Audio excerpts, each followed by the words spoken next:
오늘부터는 제4과목 노동시장론입니다. 의외로 이 과목이 점수가 많이 안 나오는 분들이 들어있어요.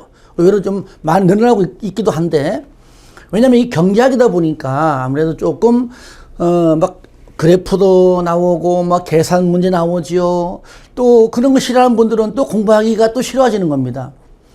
하지만 그것이 총 4장인데 1장에서만 거의 나옵니다. 1장은 노동시장에 관한 내용인데, 노동 수요와 노동 공급 내용인데 분량이 조금 다른 장에 비해서 많습니다. 그리고 2장은 임금, 3장은 실업, 4장은 노사관계. 평균적으로 각 단원마다 총 4장이므로 5문제씩 골고루 나온다면 좋은데, 그렇게 나옵니다. 근데 실업 파트가 분량이 적어서 거기에서 한 3문제 정도. 나머지 2문제가 1장 파트로 와가지고 1장에서 5개에서 7개, 그 이상까지 7개, 8개 이렇게 양이 많이 나옵니다. 그러니까 1장을 포기할 수는 없는 겁니다. 노동 수요, 노동 공급. 그 부분 제가 설명할 겁니다. 이 부분은요, 노동시장은 어찌 보면 경제학에서는요, 노동경제학입니다. 저도 그걸 전공했거든요. 그래서 노동경제학이 좀 어려운 파트입니다. 그래서 경제학과 학생들이 학부에서는 거의 배우지 않습니다. 아예 안 배우는 학교가 굉장히 많아요. 주로 노동대학원, 대학원 가서 배우는 것이 바로 노동경제학입니다. 그 정도로 질이 높습니다. 단, 여러분이 공부하는 이 내용은요, 세부적으로 깊게 들어가는 것이 아니라 노동경제학의 기본적인 것들, 흔히 말하면 수박 겉핥기식의 아주 표면적인 얘기만 나옵니다. 그런데 처음 듣는 여러분들은 어떻습니까? 그조차도 처음 듣기 때문에 어렵게 느껴지는 겁니다. 그래서 제가 그걸 충분히 여러분들이 시험장 가서 풀 수 있도록 제가 강의할 건데, 다만 강의는요, 표면적으로 안 하고 조금 한 단계 좀 깊게 설명할 겁니다. 그래서 이해가 되면 시험 보는 곳은 제가 설명한 것보다 좀 더 쉽게 나오기 때문에 다 맞춥니다. 그래서 제가 강의하면서도 설명할 겁니다. 그러니까 꼭 저를 따라주시고, 특히 1장 버리면 안 됩니다. 저와 같이 하면 되니까 잘 듣고 제가 하라는 대로만 하시기 바랍니다. 자, 보겠습니다. 자, 먼저 제1장 노동시장 이해인데, 자, 1절 뭐라고요? 노동 수요 보겠습니다. 여러분들 노동 수요는 말 그대로 노동의 수요, 줄여서 노동 수요인데, 노동 수요, 노동할 사람들이 필요해요. 누가? 기업이, 사용자가. 그러니까 노동 수요는요, 철저히 기업의 입장, 사용자의 입장에서 바라보면 되는 겁니다.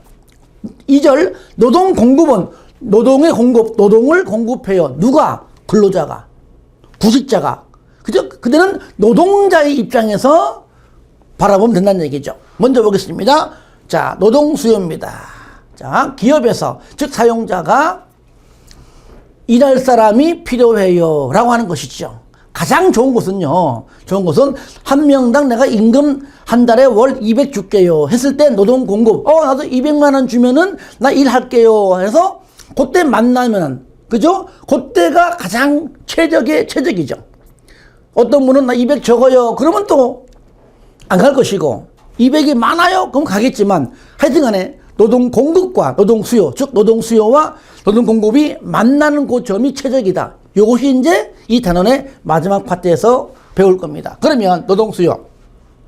먼저요, 뒤에 가면 나오지만 노동 수요는 그래프가, 자, 이런 그래프입니다. 이쪽이 W, 뭡니까? 임금, 영어로 wage, wage의 줄임말 W입니다. WHE, 내가 다 안 쓰지 않을게요. 여기가 임금이고, 임금. 자, 이쪽은 뭐냐면 노동 수요입니다. 노동 수요. 여러분들이 보시면 여러분들이 그 다음 장 보면은 딱 페이지가 나옵니다. 아시겠죠? 452페이지 보시면 나옵니다. 아시겠죠? 나오는데 얘는 뭐냐? 이쪽은 labor demand. 그래서 이렇게 labor demand. 왜냐면은 노동 공급이 labor supply. 그래서 LS. 그래서 얘는 LD인데, 여기서는 정확하게는 labor demand인데 LD인데, 노동 수요 파트에서는 그래프가 이렇게 돼요. 설명하겠습니다. 그렇기 때문에 그래프를 보면은, 아, 얘는 노동 수요네. 그래서 수식 쓸 때는 LD 다 써야 되지만, 그 외에는요, D 안 쓰고 그냥 L만 딱 쓴다는 얘기죠. 왜? 그래프 자체가 노동 수요 그래프를 알기 때문에 L만 써도 얘가 노동 수요다. 이렇게 D를 생략한다는 얘기죠. 왜 그래프냐? 자, 잘 보세요. 기업에서요. 왜? 노동 수요는 철저하게 누굽니까? 기업. 기업의 입장이에요. 기업의 입장. 그러니까 임금 200만 원씩 줄게. 우리가 직원을 10명을 뽑으려 그래요. 그러면 총은 얼마입니까? 2천만 원 되겠지, 그죠? 여기 2천만. 결국은 여기 이제 200이 아니라 2천이죠. 2천만 원. 그런데, 자, 임금이 떨어지면은, 임금이 일단은 한 명당 180에서 10명 뽑으려 그래요. 예를 들어가지고. 그러면 2천인데 한 명당 200이죠. 근데 200에서 이것이 만약에 180으로 떨어진다면 10명이면 1800이에요. 그런데, 잘 봐요. 그런데, 어떻습니까? 떨어지면은, 야, 기업에서는 180 떨어지면은, 어떻게 될까요? 임금 떨어지면은.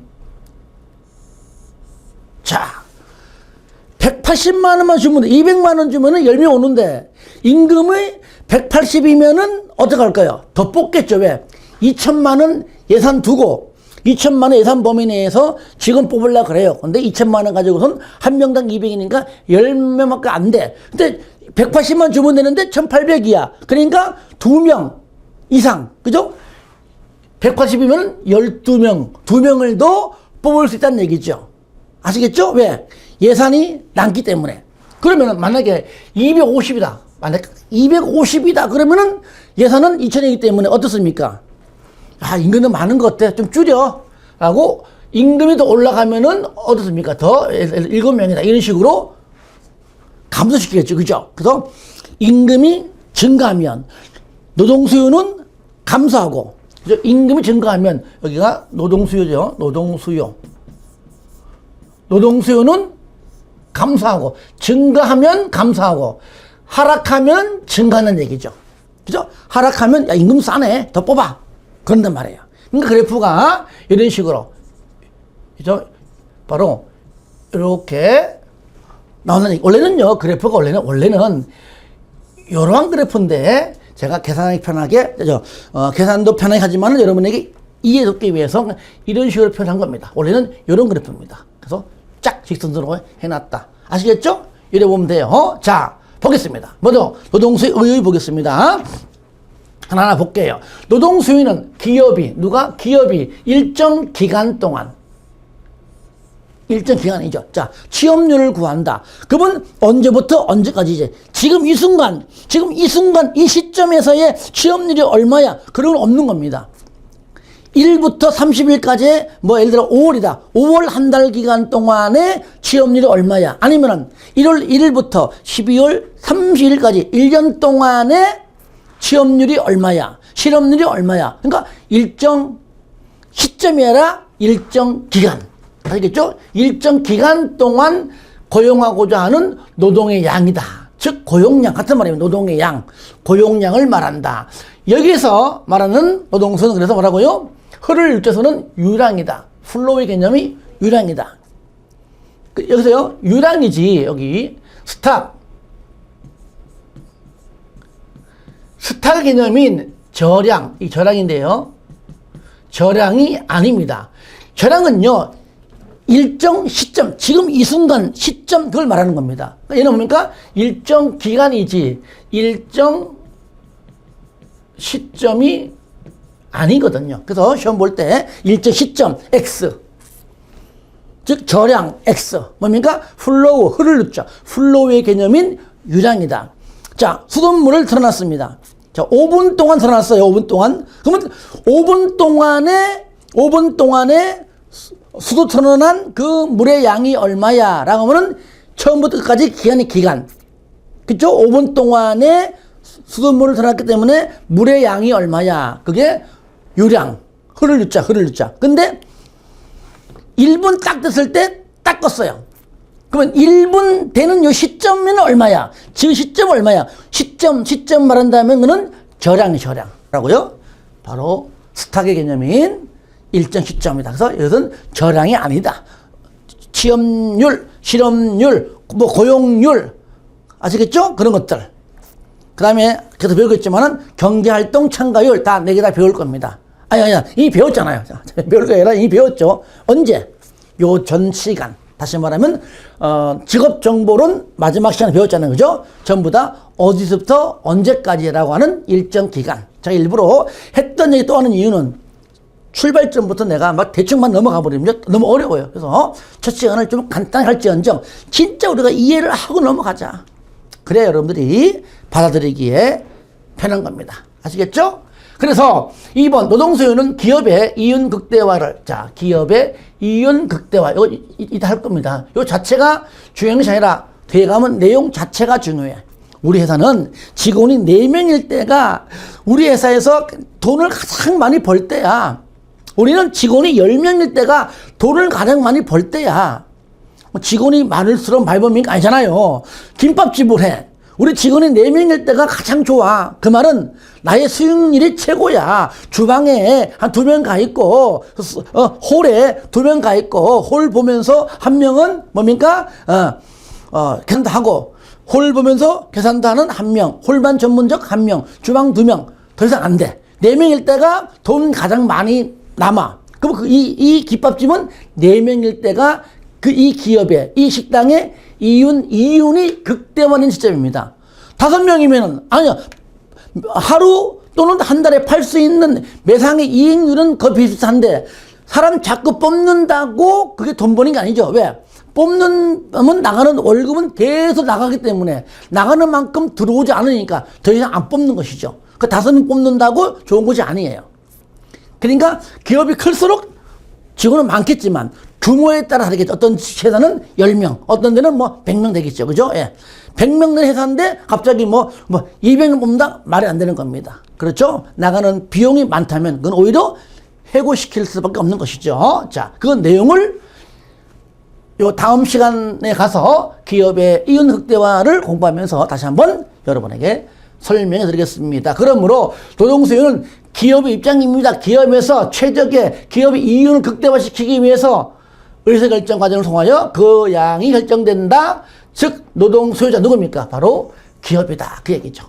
그러면 노동수요의 특성은 뭐냐? 잘 보세요. 먼저 이걸 조금 알아야 됩니다. 이걸 좀 지울게요. 제가 여기다 이제 설명 좀 해가면서 해야 되기 때문에 첫 시간이기 때문에 아주 가볍게 볼게요. 재밌게 들으시면 돼요. 그냥 재밌게. 지우는 것이 영 느리네. 그죠? 자, 어떤 경우냐. 잘 보세요. 직원이 10명이 있었는데, 만약에 빵집이야. 케이크 만들어. 10명, 아이고, 100명이 아니라 10명이 있었는데, 이 10명이 예를 들어가지고 하루에 케이크를 예를 들어갖고, 아주 100개 만들어, 100개. 100개 만들어요. 한 명당 10개씩 만듭니다.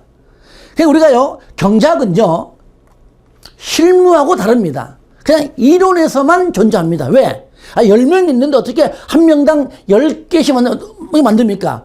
그죠? 누구는 하루에 실력이 모자라가지고 10개 안 되는 경우도 있고, 오래 일한 사람은 하루에 뭡니까? 10개가 아니라 15개도 만듭니다. 하지만 경작에서는요, 완전 경쟁시장, 누구나 조건이 똑같다는 전제하에 설명하는 겁니다. 한 명당 10개씩, 10명이니까 100개 만들어. 100개를 딱 만들 때, 요때가 이 회사의, 기업의 이윤 극대화 지점입니다. 왜? 요때 딱 맞기 때문에. 그리고 이 100개가 하루에 딱 100개씩 소모됩니다. 딱 100개 팔면은 퇴근, 끝. 110개 만들어 봤어요. 혹시나 야간까지 해가면서. 그런데 10개가 남는 거야. 재고 쌓여요. 근데 야근성 주기 때문에 더 손해본 겁니다. 그러니까 아예 야근 안 하고 10개 덜 만드는 것이 좋다는 얘기죠. 100개입니다. 그런데 이 100개가 빵이 너무나 맛있어가지고 사람들이 막 몰리는 거예요. 그러니까 저녁 퇴근 시간쯤까지 100개가 딱 팔리던 이 빵집이 오전 한두 시면 이제 동나는 겁니다. 그렇다고 직원들을 2시에 3시에 퇴근시킬 수 없는 겁니다. 그렇잖아요. 그죠? 그래서 왜? 상품에 대한 소비자의 수요가 증가했다는 얘기죠. 빵에. 요거 상품에 대한, 이렇게 상품에 대한 소비자의 수요가, 소비자 수요가, 상품에 대한 소비자의 수요가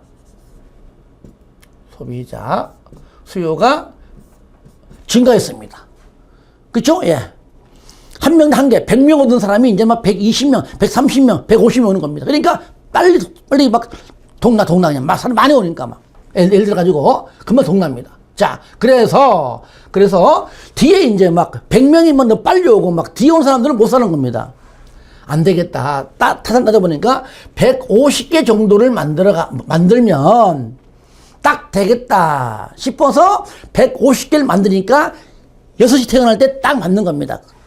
예를 들어, 그러면은 50개가 증가하기 때문에 어떻게 돼요? 5명을 더 뽑아야 되겠죠. 한 명당 10개니까.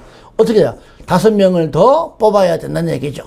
그래, 15명이 10개씩 만들어야 어떻습니까? 딱 150개니까.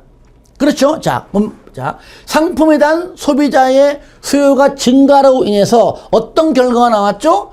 결국은 노동 수요가 증가되는 이러한 현상이 나왔잖아요. 많이 팔리니까.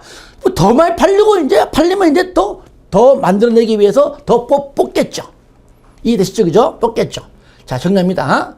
상품에 대한 소비자의 수요가 노동 수요의 증가를 파생시켰다. 그래서 여기 보시면 파생수요 나옵니다. 파생수요다. 요겁니다. 먼저 1번요. 노동은, 자, 최종 소비의, 노동은 누가 합니까? 사람이 하는 거예요. 사람이 일하는 노동은 최종 소비의 대상이 되는 재화가 아니죠. 재화는 만들어내는 그 케이크 재화고, 노동은 사람이에요. 이게 아니라 뭡니까? 최종 재화의 생산에 투입되는 생산 요소이다. 그 케이크를 만들어내는 요소이다. 이 생산 요소가 잘 보세요. 생산 요소는 사람이 직접 하기도 하고요. 나중 장기적으로 하게 되면은 기계가 자본이에요, 자본. 그래서 생산 요소는 노동 플러스 자본인데, 우리 여기서는요, 자본은 많이 있는데 여기서는 그냥 기계 딱 하나만 얘기합니다. 그 외에 경영, 토지 여러 개 있습니다만은 우리 경제에서는 기계 딱 하나만 있다는 전제 하에, 다른 건 없다는 전제 하에 하는 겁니다. 그래서 처음에는 직원 뽑을 때 1명, 2명, 3명 뽑아요. 그런데 가면 갈수록 직원의 임금이 올라가잖아요. 처음에 200이지. 매년 올라가면 이제 한 명당 300씩 줘야 돼. 타산이 안 맞는 거야. 야, 이제는 사람 뽑지 말고 이참에 그냥 뭐 하자? 기계. 우리는 피자집이야. 사람이 직접 만들다니 인건비가 너무 세. 처음엔 쌌는데 가면 갈수록, 장기적으로 가면 갈수록 인건비가 너무 세. 이참에 피자 만드는 기계사. 그러니까 자본의 얘기는 기계인데 자본의 얘기는 장기적으로 갔을 때 나오는 겁니다. 단기적으로는 일단 사람 뽑는 얘기죠. 그래서 단기 하면은 노동. 자본은 없습니다. 근데 노동 대신에 자본으로 가자. 기계가 너무 비싸? 그러면 기계 하지 말고 사람 뽑아. 노동에서 자본 가든, 자본에서 노동 가든, 자본이 언급될 때는 말 그대로 장기적일 때. 기계 싸? 기계사. 기계 비싸? 사지 말고 사람 뽑아. 아시겠죠? 노동만 단기, 자본이 언급되면은 장기. 요거 설명할게요. 자, 그 얘기고요. 자, 다시 돌아옵니다. 상품에 대한 소비자의 수요가 뭐라고요? 노동 수요가 증가인데 이게 바로 뭡니까? 노동 수요의 증가를 파생시켰다 그 말이에요. 그죠? 나오잖아요, 이게. 상품에 대한 소비자의 수요는 노동 수요를 파생시켰다, 파생수요입니다. 그래서 여기 일단 2번이 중요해요, 2번이. 파생수요는 최종 생산물이 수요자에 의해서, 생산물, 케이크, 수요자, 사먹는 소비자 의해서 수요되기 때문에, 만들기 때문에 그 최종 생산물을 생산하는 데 투입되는 노동이, 사람이 바로 사람을 더 뽑는 것이다. 그 얘기죠. 뽑는 것이다. 사람을 더 뽑는 것이다. 즉, 요거 생산 요소에 대한 수요는, 그죠? 이게 뭐죠? 노동에 대한 수요는, 사람을 뽑는 그 이유는 기업이 생산한 생산물에 대한 수요, 기업이 만들어낸 그 재화, 그죠? 기업의 생산물, 뭡니까? 빵, 케이크에 대한 수요는 소비자의 수요죠. 수요에 의존하는 얘기죠. 그러니까 사람이 만들어낸 케이크 많이 수요하면, 소비자가 많이 사 먹으면은 노동 수요가 증가하고, 안 사 먹고 재고가 쌓이면은 노동 수요가 감소한다, 그 뜻이에요. 자, 이해되시죠? 그리고 또 있습니다. 상품에 대한 소비자의 수요가 노동 수요를 파생시켰다. 그 다음에 3번 또 나오죠. 예. 노동 수요를 유발시켰다. 유발 수요, 파생 수요, 유발 수요. 네 번째, 노동 수요는 다른 생산 요소에 의한 수요와 결합해 나온다. 결합 수요. 그래서 파생 수요 1번, 유발 수요 2번, 결합 수요 3번. 이게 무슨 말이냐? 사람을 뽑는데, 자, 한 명당 사람이 직접 만드는 것이 아니라 한 명이 기계를 하나씩 가지고 있다면, 이 사람은 이 제품은 기계를 통해 만들어. 그러면 기계 앞에서 사람이 물건을 넣고 기계가 작동해가지고 맨 마지막에 물건 나온다. 그러면 이때는 뭡니까? 사람만 뽑는 것이 아니라 기계도 동시에 사야 되는 거예요. 그러니까 노동 수요도 증가는 곧 자본의 증가하고 같이 온다. 그래서 그 뜻이 바로 이겁니다. 노동 수요 증가는 다른 생산 요소가 바로 이거예요. 자본이 자본. 뭐라고요? 자본이 노동 말고, 사람 말고, 노동 말고 다른 생산 요소, 이게 바로 자본입니다. 생산 요소는 노동 플러스 자본인데, 노동은 사람이고 장기적 하게 되니까 기계 사야 돼. 그건 자본은 노동 말고 다른 생산 요소다. 그래서 얘는 뭐라고요? 얘는 바로 자본을 말한 거다. 즉 기계다. 그러니까 기계와, 즉 자본과 수요와 결합하여 나온다. 결합수요. 아시겠죠? 파생수요다, 유발수요다, 결합수요다. 노동에 대한 수요는 바로 뭡니까? 바로 기업과 누굽니까? 사용자에 의해서 이루어진다는 얘기죠. 왜? 노동이 필요해요? 누가? 사용자가, 기업이. 임금이 올라가면은 사용자는 덜 뽑을 것이고, 임금이 떨어지면은 야, 임금 싸네, 더 뽑아, 더 뽑을 것이다. 철저히 기업주, 즉 사용자의 입장에서 바라보면 된다는 얘기입니다. 아시겠죠? 예, 여기까지 알아두면 좋겠습니다. 자, 그 다음에 여러분 여기 보시면은요, 여기 노동시장이 생산물 시장과 다른 점이 있는데, 당연히 다르죠. 당연히. 여러분들, 자, 노동시장은요, 누가 합니까? 사람이 사람. 한마디로 뭡니까? 사람이라는 노동력. 안 쓸게. 노동시장은 노동력을 말하는 것이고, 생산물 시장은 생산물, 노동력에 의해서 만들어내는 그 뭡니까? 케이크, 그 상품, 즉 상품 이꼬르 재화. 재화가 상품이에요. 그래서 노동시장은 사람, 노동력이고, 생산물 시장은 말 그대로 상품, 즉 재화다. 당연히 다르죠. 사람이 만들어낸, 노동력으로 만들어낸 재화. 됐죠? 다르죠. 그죠? 다르는데, 첫 번째, 두 번째, 세 번째까지는 읽지 않을게요. 너무 쉬워요. 제가 요거하고 요거 읽어볼게요. 꼭 읽어주세요. 노동력은 저장이 불가능하다. 그렇죠. 노동력은 뭡니까? 사람이 일하는 노동력은 저장이 안 되지만, 대신 뭡니까? 생산물 시장, 상품, 재화는 저장이 가능하잖아요. 상품은 케이크는 저장하면 돼요. 그죠? 아이스크림 여름에 냉동 창고에 저장하면 돼요. 그 말이에요. 노동력은 저장 불가능. 반대로 말하면은 생산물 시장, 즉 재화는 저장 가능이죠. 그 다음에 노동력의 질은, 노동력의 질, 누가 일을 더 잘하고 못하고, 그죠? 그 얘기잖아요. 레벨, 수준은 근로자의 질이죠. 질. 근로자의 정신적, 지적, 교육 수준, 육체적인 조건 등에 따라 당연히 각각 다르죠. 당연한 말이죠. 사람마다 똑같을 수가 없지요. 재화는요, 볼펜이면 요 볼펜만 똑같이 계속 찍어내면은 볼펜은 재화는 동질적이 돼요. 사람의 노동력은 동질적이지 않지요. 각각 다 다르다. 이 말은 곧 뭐라고요? 동질적이지 않다는 겁니다. 그래서 각각 다르며 표준화되어 있지 않아 뭐라고 연호해요? 동질적이지 않으며. 시험에 동질적이다 하면 틀리죠. 사람의 노동력이 왜 다 똑같습니까? 말이 안 되죠. 동질적이지 않습니다. 동질적이다 X. 일반 상품과 달리 노동력 제공은 계속성의 성격을 띈다는 겁니다. 여기까지 와주시고요. 그 다음에 그러면 3번 노동 수요의 결정 요인이 5가지가 있어요. 5가지가 있어요. 그러니까 기업에서 사용자가 기업주가 노동 수요 직원을 뽑을 것인가, 뽑은 게 아니에요. 지금 현재 뽑을 것인가 말 것인가를 결정하는 요인. 다른 말로 노동 수요에 영향을 미치는 요인 같은 말입니다. 노동 수요의 결정 요인. 즉 노동 수요에 영향을 미치는 요인. 기업주 입장에서 바라보면 되는 겁니다. 첫 번째 뭡니까? 노동의 가격, 임금. 여기에 총 요거 5가지입니다. 요거 반드시 알아두시기 바랍니다. 왠지 압니까? 다음 중 노동 수요의 결정 요인 아닌 것 하면은요, 노동 공급의 결정 요인 들어가겠지요.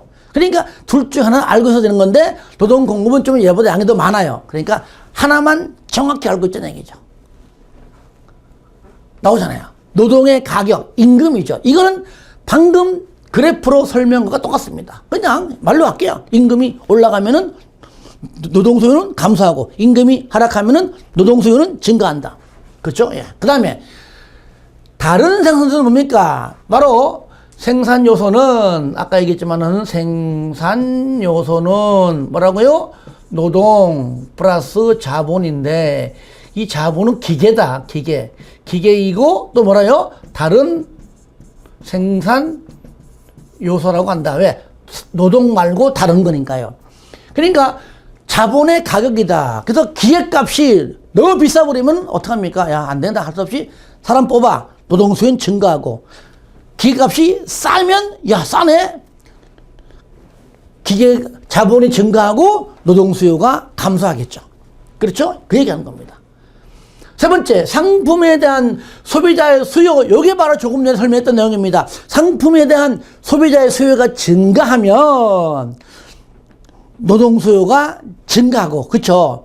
근데 감소하면, 수요 감소하면은 사람이 안 사 먹으면 재고 쌓이니까 어떻게 돼요? 노동 수요가 감소하죠. 아시겠죠? 예, 그 얘기잖아요. 노동 생산성이 뭐냐? 한마디로 숙련직이냐, 숙련직이 아니냐, 생산성. 누군 1시간 동안에 3개 만드는데, 누군 1시간 동안에 1개밖에 못 만들어. 그러면 임금은 똑같아. 그러면 뭡니까? 3개 만드는 사람 2명 뽑는 게 낫지, 1개 만드는 사람 하려면 6명이 필요하잖아요. 임금은 600이고 여기는 400인데. 그렇죠? 그래서 그 얘기 하는 겁니다. 그러니까 노동의 생산성이 높아질수록, 무슨 말입니까? 숙련적일수록 노동 수요는 감소하죠. 그죠? 비숙련직 생산성이 감소할수록 할 수 없어. 그 만드는 개수는 맞춰야 되기 때문에 노동 수요는 증가한다는 얘기죠. 그 내용입니다. 그 내용은, 근데, 자, 그게 요까지 내용이고, 하지만 이 2가지는요, 장기적으로 간다면, 봐봐요. 장기적으로. 이 말이야. 하지만 생산성의 증대로, 이거는 이제 장기적으로 갔으면 이란 표현을 내가 말로 하는 겁니다. 생산비가 하락하면, 왜? 숙련공이니까 너무 많이 만드니까 막 결국 뭡니까? 생산비는 하락할 거 아니에요. 그죠? 상품의 가격도 너무나 많이 만들어내니까 처음엔 좋은데 너무나 물건 많으니까 어떻게 됩니까? 상품 가격이 하락하므로 결국은 장기적으로 가게 되면은 상품의 수요량은 증가한다. 하지만 이로 인해 상품 생산의 증가로 뭡니까? 노동 수요는 어떻게 돼요? 증가한다. 그러니까 처음에는요, 생산성의 증가로 노동 수요는 감소하지만 장기적으로 가면은 감소가 아니라 오히려 생산성이 증가하면 노동 수요는 증가하는 경우는 있습니다. 그러니까 앞에 거는 단기적, 뒤에 거는 장기적입니다. 생산 기술도 마찬가지예요. 지금요, 빨래 안 합니다. 뭐가 필요하니까? 세탁기 가니까. 우리가 어렸을 때 부모님이 직접 빨래할 때는요, 하루 종일 걸리잖아요. 오전 내내 걸립니다. 세탁기에 넣으면 1시간이면, 1시간 반이면은 뭐, 빨래하고 말르고 다 하잖아요. 그죠? 그러니까, 이렇게 생산 기술에 의해서 영향을 받죠. 그러니까 생산 기술이 발전되면 될수록 어떻게 돼요? 기계가 사람이 할 일을 기계가 하니까 노동 수요는 감소하지요. 여기까지는 단기적일 때, 장기적일 때는 또 반대예요. 생산비 절감에 따른 상품의 가격이 하락으로 인해 장기적으로 뭐라고요? 노동 수요가 증가할 수도 있다. 이거는 이제 장기적으로 봤을 때 이럴 수 있다 그 얘기죠. 반대되는 건 아니에요. 아시겠죠? 상품의 가격이 하락하게 된다면 그 얘기죠. 아시겠죠? 만약에 뭐 세탁기가 갑자기 막 싸지면 그죠? 예, 그 얘기죠. 그러면 뭡니까? 기업 입장에서는 잘 안 팔릴 거 아니에요. 반대. 싸면은 많이 살 거 아니에요. 사람들이 많이 살 거 아니에요. 그러면 많이 사게 되면은 더 많이 지금 찍어내야 돼. 그죠? 그때는 뭡니까? 노동 수요가 증가할 수 있다 그 얘기죠. 그래서 요거 마찬가지입니다. 앞에 거는 일반적, 즉 단기적일 때고 뒤에 거는 바로 장기적일 때다. 이해되시죠? 예. 해주시고 5개입니다. 노동의 가격, 임금. 그 다음에 생산 요소는 뭐라고요? 노동 플러스 자본. 노동인 경우에 사람이 일해요. 노동의 가격, 임금. 자본, 기계. 다른 생산 요소의 가격. 2개죠. 그죠? 세 번째, 상품에 대한 소비자의 수요. 네 번째, 노동의 생산성. 마지막 5번째, 생산 기술입니다. 5가지 꼭 알아두시기 바랍니다. 요거죠. 자, 다음 페이지 가볼까요? 자, 여기 보시면요. 이게 그래프가 2개가 나오는데, 잘 보세요. 노동 수요 곡선, 아까 설명했지만, 요건 똑같이 그죠? 비슷해요. 그죠? 곡선이고, 밑에 건 뭐냐? 먼저 보시면, 아까 얘기했듯이, 이러한 그래프가 나온다 그 얘기예요. 이건 아까 설명했던 그대로입니다. 그래서 말 안 할게요. 이거는 임금이 올라가면 노동 수요는 감소하고 임금이 하락하면 노동 수요는 증가한다 그 얘기니까 이거는 넘어갈게요. 자, 그다음에 크게 보시면은요. 노동 수요량의 변화가 있고 노동 수요의 변화가 있는데 먼저 첫 번째 노동 수요량 이게요. 여기 량자가 있냐 없냐 그 차이예요. 노동 수요량의 변화, 양 없고 노동 수요의 변화입니다. 이거는요 기존의 노동 수요 그래프랑 똑같습니다. 그렇죠? 자, 만약에 요 점이 있는데 임금이 하락했습니다. 그죠? 임금이 하락하면 어떻게 돼요? 하락하면은 이 점에서 어떻게 돼요? 노동 수요는 증가잖아요. 이렇게 A점에서 B점으로 증가하고 만약에 임금이 올라간다면은 이제 달라지겠죠. 이제 이렇게 그죠? 감소하겠죠. 그러니까 다시 말하면은 이것이 노동수의 그래프와 똑같습니다. 임금이 상승하면 노동수요는 감소하고 임금이 하락하면은 노동수요는 증가한다. 그러니까 A점에서 B점으로 또 요거를 C를 한다면은 A점에서 C점으로 뭡니까? 노동수요 곡선상에서 A점에서 B점 또는 A점에서 C점 곡선상의 점의 이동이죠. 요게 노동수요량의 변화입니다. 아시겠죠? 그래서 원래는요 이쪽이 임금이죠. 이쪽이 L 아까 했죠 LT인데 L만 써요. 왜? 그래프만 보면은 노동수요인지 알기 때문에 원칙은요 이게요 원래는 노동수요량 해야 정확한 표현인데 주로 얘는 이것도 같아요. 고용량. 그래서 노동 수요량인데 이 양자를 주로요 생략을 하는 겁니다. 아시겠죠? 노동 수요는 뭐라고요? 노동 수요량인데 요거를 생략해서 쓴다는 것. 하지만 얘는 곧 고용량과 같은 건데 고용량 할 때는 양을 씁니다. 고용 그럼 이상하잖아요. 고용량 또는 노동 수요량 또는 노동 수요. 아시겠죠? 그래서 점의 이동입니다. 그래서 나오잖아요. 쭉 나오죠.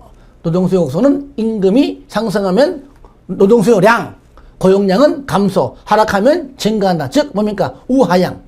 우하향하는 노동수요 곡선이 나온다는 겁니다. 여기에서 중요한 점이 뭐냐? 임금 및 노동수요량의 변화는 뭐랍니까? 노동수요 곡선상의 변화다. A점에서 B점, A점에서 C점, 곡선상의 변화. 이게 바로 노동수요량의 변화입니다. 얘는 반드시 임금의 변화가 있어야 돼요. 올라가 내려간다. 그죠? 얘는 뭐라고요? 임금의 변화가 반드시 있어야지만 가능하다는 얘기죠. 그러니까 노동 수요 결정 요인 5가지 중에서 첫 번째이죠. 첫 번째. 임금의 요거잖아요. 두 번째. 그 다른 생산자의 가격. 그다음에 이미 만들어낸 상품에 대한 소비자의 수요. 그다음에 생산 기술. 그다음에 생산성. 그다음에 생산 기술입니다. 그래서 5가지에서 1번만 요거 해당하는 거. 이거 임금이잖아요. 얘만 해당하는 것이 요겁니다. 아시겠죠? 그러면 량자를 뺀 노동 수요 변화 있죠? 1번이 아니라 2, 3, 4, 5 있죠? 얘가 바로 해당되는 것이 여기에요. 이겁니다. 이겁니다. 즉 임금의 변화는 없습니다. 얘는 반드시 임금의 변화가 필수입니다. 그러니까 1번이에요. 2, 3, 4, 5는 임금의 변화가 있으면 안 됩니다. 아시겠죠? 나오잖아요. 상품 시장에서와 마찬가지로 임금 이외의 결정은 뭡니까? 아까 요거 2, 얘는 3, 얘는 4, 5 요거잖아요. 임금 말고 다른 4가지의 변화하면 노동수요 곡선 자체가 이동한다 그 얘기예요. 이동한다. 자 보시면 자 잠깐 이걸 먼저 뒤에 가운데 볼게요. 이 얘기죠. 보시면 임금은 변하면 안 됩니다. 즉 임금의 변화는 없습니다. 임금이 변화하는 것은 했고요. 임금 변화 없이 노동수요가 증가 감소입니다. 그러니까 이 얘기잖아요. 상품에 대한 4개 중에 3번째 했던 거 상품에 대한 소비자의 수요가 증가했습니다. 즉 10명에서 15명으로 10명에서 15명으로 뽑았잖아요. 증가했잖아요. 근데 들어온 사람도 똑같이 임금 다 200이에요. 임금의 변화 없이도 얼마든지 노동수요가 증가 감소가 난다는 겁니다. 그렇죠? 이런 식으로. 그러니까 여기 증가하면은 오른쪽으로, 만약에 감소하면은 왼쪽이죠. 그죠? 여기니까. 증가하면은 오른쪽, 감소하면은 왼쪽이라는 얘기죠. 왜? 임금의 변화 없이도. 얘는 뭡니까? 노동수요 곡선 자체가 이동하는 겁니다. 오른쪽 이동하면은 증가, 왼쪽 이동은 감소. 대신에 임금의 변화는 없다는 얘기죠. 2, 3, 4, 5의 변화만 있다는 얘기죠. 자, 아시겠죠? 그죠? 그러니까 다시 위로 올라가면 이제 이해하겠죠? 올라가시면 이제 알 거예요.